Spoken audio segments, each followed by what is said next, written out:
Oh madoda, Mambomvu usala, hlala. Hlala Mambomvu kuba. Hlala Mambomvu. Isichathile sifuna ukufika induku isashisa. Suka. Msolwa. Uza la Msolwa. La namsolwa. Nginawe namhlanje Msolwa. Msolwa mina ngingwakanyawo. Ngizalwa labantu besifazane, ngizalwa nezintombi ezintathu. Ngakhi like abantu engakhene nabo ngakithi. Sinemizi la ngakithi.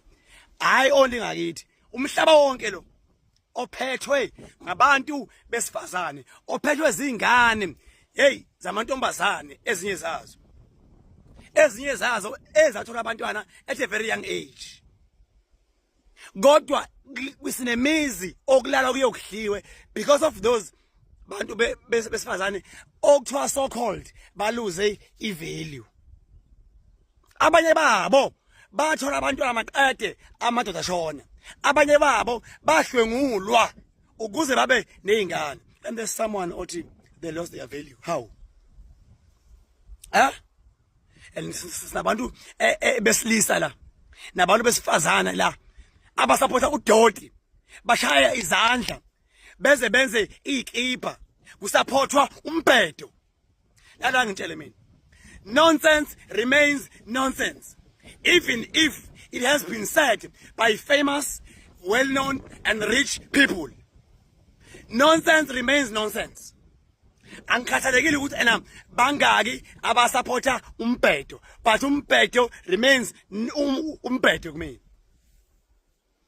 Uthi mhlawumbe ushiwo umuntu omkhulu uRamaphosa, ushiwo mhlawumbe ubheka icele umphathi wamaphoyisa Msaba, ushiwo umkhwanazi lo NIU. Hey, umbhedo remains umbhedo kuthiwa ushiwo ubani. Into nje umbhedo iba umbhedo. So angikwazi ke mina ukuvuma umbhedo. La ngintshele futhi for your info. Umuntu wesifazane kuthiwa unengane. Uma ethi ubaba wakhe ufuna inkomo ezo 15 ngaye. Abantu besilisa lokho ke bazongivumela. Esebeka baya ulobola uzoyikhokha inkomo efuna ubaba wengane usho into ayifunayo ngengane yakhe. There is why kuthiwa uyocela ini isitsha sikababa. Awukwazi ukuthi uquestione isitsha sikababa wena ukuthi hayi uselwe oluzivelo amasemba lawo. Next Mambomvu usala. Boya hlala phansi. Lala Mambomvu. Kuyoba khona imowe zokuthi kuthwani nanishaba empokompoko eThekwini. Sathi emana nawe. Ngakhuza ngathi ungalinge uPaul ngesimo senzo kushaba ukuthiwa ngishaba ngempokompoko allegedly. Yabona? Thwanishaba ngempompo wathula wangilalela. Mambomvu. Lala ke Mambomvu. Yabona njengamanje umoya usangapha. Uza ngapha enyakatho, usuka ngapha ngakuThekwini, usa ngapha ngakonyakatho. Ukhozi an eagle. Lunyuka kakhulu against imimoya.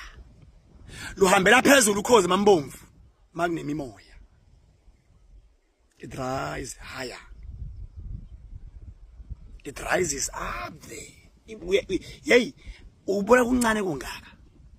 Because of what? Imoya. Ngiyazwa Mambomvu. So, ngicela ukuyekela uhamba uphendula yonke imoya yakuleli sweleli. Une following enkulu. Unabantu abacela ba-advertisele odla ngabe imali. Uneyinkampani oyi-advertiselayo imjovo nani ama-salon nawo yonke into impahla zokugqoka odla ngabe imali. Awukwazi ke to flood your timeline ngodoti ubhika nje uphendule imoya. Ngicela ukuthi imoya uyiswe kodwa ungayilaleli ingane yami. Yiswe ungayilaleli. Wena unemndeni emithathu engifisa ukuthi uyihloniphe. Umndeni wala uzalwa khona ngokwesende, umndeni wasekhaya mama lakho, nomndeni wakaSangweni. Ngicela lo mndeni yomthathu uyinika isithunzi esifanele ngawe. I hope you understand. Thank you. Sit down. School out.